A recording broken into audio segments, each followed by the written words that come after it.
मेरे प्रिय दर्शकों नमस्कार। प्रिय दर्शकों, ऋषि ज्योतिष में मैं आपका दिल से स्वागत करता हूं और आपसे आग्रह भी करता हूं कि मेरे वीडियो आपको अच्छे लगते हैं तो लाइक करें, दो शब्द कमेंट्स के भी करें। जैसा मैं बताता हूं कि मेरे वीडियो में एक एक शब्द शास्त्रों का लिया हुआ है और हमने उन चीजों को अनुभव में भी डाला है और वही हम मार्गदर्शन के लिए आपको बनाते हैं। ऐसा आएगा वो होगा वो नहीं है, अनुभव के आधार पर है। और आप लोगों की कुंडलियां हैं। आज भी एक 94 के बालक की कुंडली है। तो पहले बात करते हैं हम, ये 12 भाव हैं। हम हमेशा बताते हैं जो नए दर्शक जुड़े ताकि उनको पता चले। लगन पहला भाव है, लगन लगने स्वयं का प्रतिनिधि है, उसको शुभ स्थिति में होना बहुत आवश्यक है। लगन लगने द्वितीय भाव धन परिवार कुटुंब का, वाणी का, खान पान का। तृतीय भाव प्राथम का भाव है, साहस का भाव है, छोटे भाई बहन का। चतुर्थ भाव माता भूमि मकान का भाव है, सुख का भाव है। पंचम भाव शिक्षा संतान बुद्धि का भाव है। छठा भाव रोग शत्रु ऋण का और सेवा का भाव है। सप्तम भाव जीवन साथी का है और पार्टनरशिप का भी है। अष्टम भाव जहां गूढ़ धन भी गूढ़ ज्ञान भी है, गुप्त धन दबा हुआ धन भी है और जीवन मृत्यु का भी है, आयु का भी है। नवम भाव भाग्य भाव है, पिता का भाव है। दसम भाव आपका कर्म का भाव है जो आप कम कर रहे हैं और एकादश भाव आपको आमदनी मिलती है। एकादश भाव समाज से भी जोड़ता है, शुभ स्थिति में होनी चाहिए, आमदनी अच्छी हुई तभी। यह है द्वादश भाव। द्वादश भाव कुंडली में, किसी भी कुंडली में छठा आठवां द्वादश भाव त्रिक भाव कहे गए हैं और इनको अशुभ माना गया है। इनमें कोई भी ग्रह आकर के अशुभ, अगर शुभ ग्रह आ गया तो अपनी शुभता छोड़ देते हैं और ये आपस में होते तो कहीं राजयोग बनता है। उससे हमारा संबंध आज वीडियो का नहीं है। आज संबंध है, वीडियो का सब्जेक्ट है ये आपका जो 12वां भाव है। 12वां भाव क्या है? विदेश का भी है, खर्चे का भी है और सेवा सुख का भी है। किसी प्रकार दंड का भाव भी है, हानि का ही भाव है। सभी प्रकार की हानि जो आपने जिंदगी में जो आपको मिली उन सभी की हानि समझ लो। तो 12वें भाव में मंगल क्या प्रभाव देगा? मेरे दर्शकों, नवग्रह में मंगल सेनापति माना गया है। मंगल सेनापति है, मंगल ऊर्जावान है। मैंने आपको पहले ही बताया और आपको आज ज्योतिष कोई छुपा हुआ ज्ञान नहीं है, जो कुछ ना कुछ तो सब लोग जानते हैं। आज सबके ऐप्स मोबाइल में आ गए। मंगल सेनापति है, उग्र है, तेजस्वी है और खून का कारक भी है, चिकित्सा का भी कारक है। नवग्रह की पंचायत में मंगल माना गया है तो मंगल सेनापति माना गया। तो सेनापति का स्वभाव नरम नहीं होता भाई, नरम नहीं होता, उग्र होता है और साहसी होता है, पराक्रमी होता है। क्यों? उसने शत्रु हंता, उससे जीतना। अब मंगल दूसरी तरफ देखें तो हम हनुमान जी का रूप मानते हैं। जैसे हनुमान जी साहस वाले हैं, ब्रह्मचारी हैं, तो मंगल जहां द्वादश भाव में, द्वादश भाव खर्चे का भाव है, आपको अनाप शनाप खर्चा कर देगा। और साधारण तौर पे देखा जाए तो द्वादश भाव में मंगल साधारण तौर पर मांगलिक माना जाता है। परिहार है उसके, उसमें समझ में आज नहीं करेंगे, सिर्फ द्वादश भाव मंगल। द्वादश भाव में मंगल प्राय अशुभ फल देने वाला होता है, गुप्त शत्रुओं से भय रहता है। क्यों? छठा भाव शत्रु का भाव है और यहां पर मंगल है। किसी प्रकार का दंड, वित्तीय दंड हो, शारीरिक दंड हो, मानसिक हो, चोर लुटोरों आदि द्वारा धन की हानि हो, ठगा जाना हो, मित्र स्वजनों से दुश्मनी भी हो सकती है। कितना भी अच्छा कर लो आपको बुराई मिलेगी, जो द्वादश भाव में मंगल है। आप किसी के साथ अच्छा भी करोगे तो आपको बुराई मिलेगी। दाम्पत्य जीवन में मधुरता नहीं होती क्योंकि मंगल की अष्टम दृष्टि यहाँ सप्तम भाव पर आती है।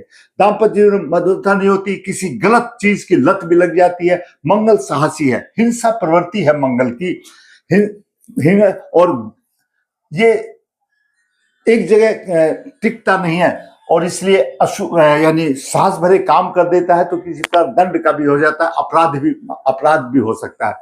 बहुभोजी है, अच्छी खुराक होती है मंगल की, लेकिन कामुक है। तो द्वादश भाव भोग का स्थान है।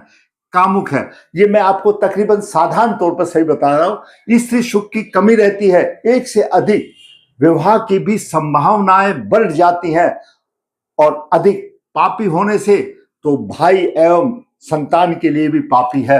क्यों? संतान से अष्टम भाव पड़ता है, द्वादश भाव। द्वादश भाव पीड़ित होता है तो संतान के लिए परेशानी आ जाती है, वंश की हानि भी हो सकती है। क्यों? और ग्रह के योग से मैं बता रहा हूं, विदेश का भी योग बनता है, और अपनी स्त्री होते हुए भी दूसरी की तरफ झांकने भी आदत हो सकती है। ये अलग अलग के हिसाब है, ऐसा नहीं है सभी का ही होता है, हो सकती है, मैं बता रहा हूं। खून से संबंधित रोग भी दे सकता है, धन हानि, धन अगर आपने उधार दे दिया तो आपका रिकवर भी नहीं होगा, ऐसा भी हो सकता है। चोरी हो जाए या खो जाना, ठगी जाना, ये भी कुछ भी होने दो, धन की हानि होती है। स्पष्ट वक्ता होता है, निडर होता है, साहसी होता है। मंगल अगर कारक हो तो और बलवान हो तो उसको यौवन काल में ही यश भी मिल जाता है। वो डिपेंड करता है आपकी कुंडली में कैसा है।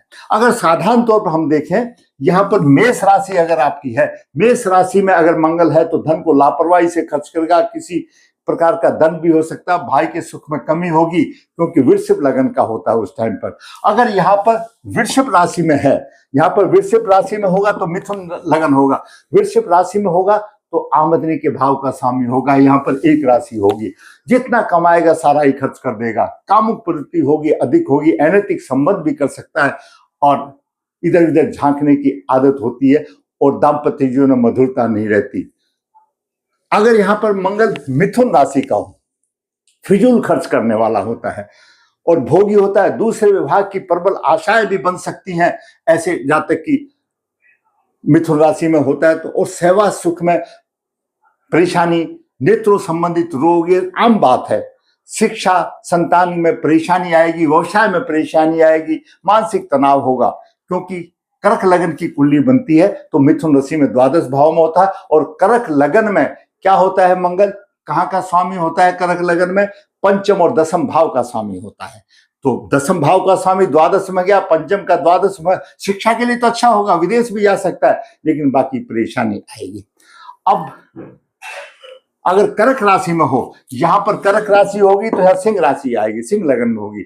अगर कर्क राशि में यानी कर्क राशि में नीच राशि का माना जाता है, नीच राशि का मंगल हो तो विदेश में भाग्य उदय होने के चांसेस होते हैं। माता, भूमि, मकान आदि के सुखों में सब में परेशानी आ जाती है।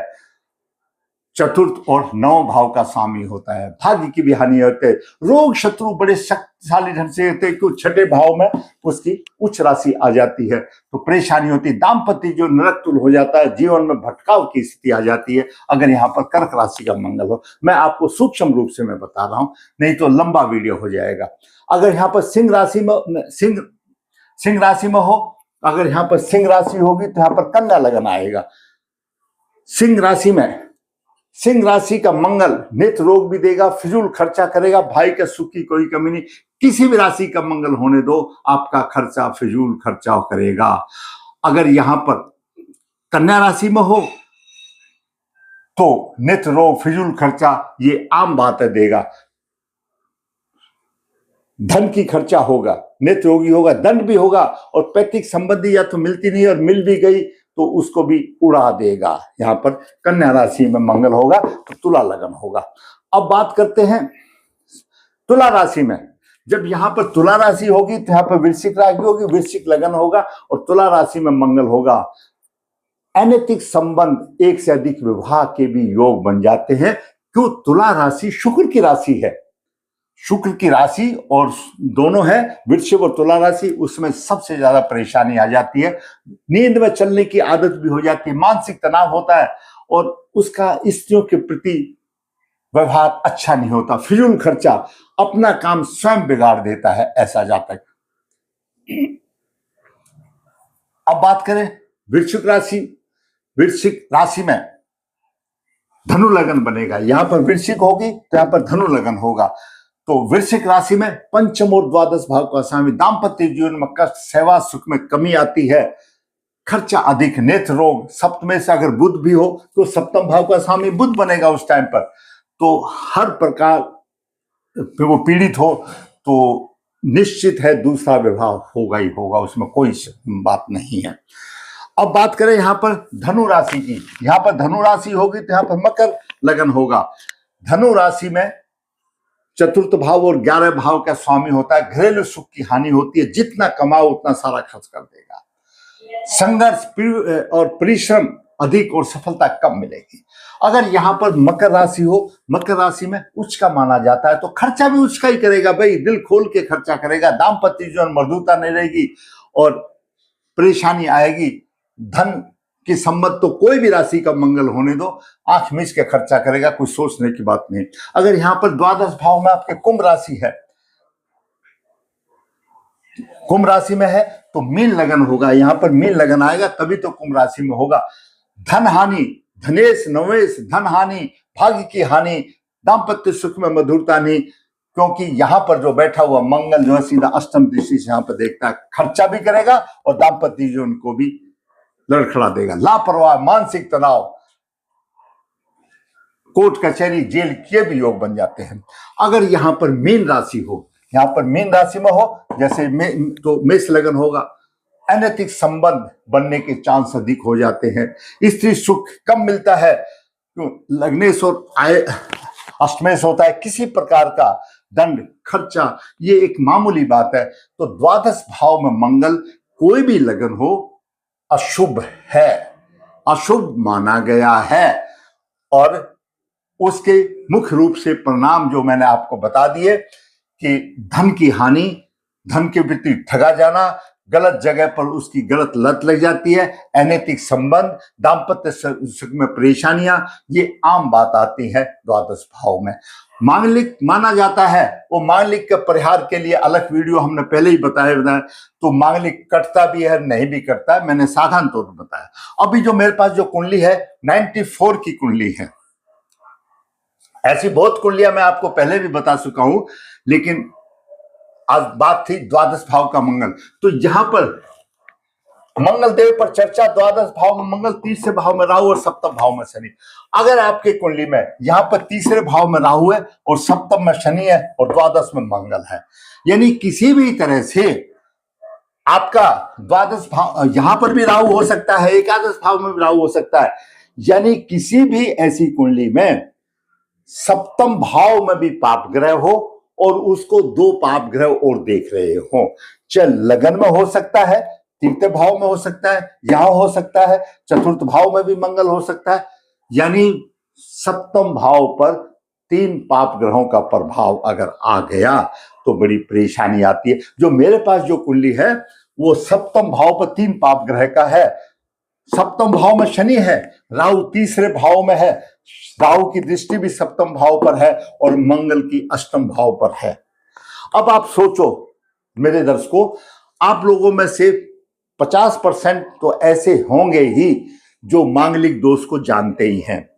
ये सारे दोष क्या करते हैं, जब सप्तम भाव पर अशुभ प्रभाव होता है, सप्तम भाव हमारा जीवन साथी का भाव है और जीवन साथी तो प्रेम का भूखा होता है, चाहे पुरुष हो या स्त्री हो। जब सप्तम भाव पर भारी पाप प्रभाव हो, शनि जैसे, राहु जैसे, केतु जैसे, मंगल का कहीं पर भी होने दो। मेरे पास जो कुंडली है द्वादश भाव में नीच का मंगल है, राहु तीसरे भाव में यहां पर है, आपका कैसे भी होने दो, यहां पर राहु होगा तो भी यहां पर आ जाएगा प्रभाव होगा, मंगल यहां से भी होगा, कैसे भी होने दो, आपके सप्तम भाव पर अगर 3 पाप ग्रहों का प्रभाव है तो आप ये सोच लीजिए आपके जन्म में, पूरे जन्म में कर्म अच्छे नहीं थे तो आपको दाम्पत्य जीवन में परेशानियों का सामना करना पड़ेगा, दिक्कतें आनी पड़ेगी। शास्त्र के आधार पर यह कहा जाता है भाई ऐसे योगों का दोष निवारण कर। अब क्या क्या दोष निवारण करें, यहां पर देखिए, गुरु के साथ राहु है, चंडाल योग भी बन गया, शुक्र के साथ राहु है, भूखंड योग भी बन गया, चंद्रमा के साथ राहु ग्रहण योग भी बन गया, बुध के साथ राहु भी, 1 2 3 4 ग्रह राहु ने पीट दिए। और राहु कौन है, पितामह है। 110% मैं अपने अनुभव से कह सकता हूं कि इनके पूर्व अतृप्त योनि में है। दर्शकों, पितृदेवो भव, पितरों का स्थान देवों के बराबर ही है। जिसके पितृ रुष्ट हैं और उसके लिए सबसे बड़ी परेशानी है। आपको यत्न करके अपने पूर्वजों की मुक्ति करानी है, सबसे पहला आप ये समझ लो, तो ही आपकी राह आसान हो सकती है। तो इसमें अपने पूर्वजों की मुक्ति कराने के बाद, दोष निकालने के बाद जो शापित कुंडलियां हो जाती हैं, कोई भी है, मैं हमेशा वीडियो में चैलेंज के साथ बताता हूं, जो लड़की है तो कुंभ विवाह करे और पुरुष है तो अर्क विवाह करे, फिर छोड़ दे प्रभु के ऊपर, अच्छा ही होता है, इसमें कोई दो राय नहीं, उनका जीवन सफल हो जाता है।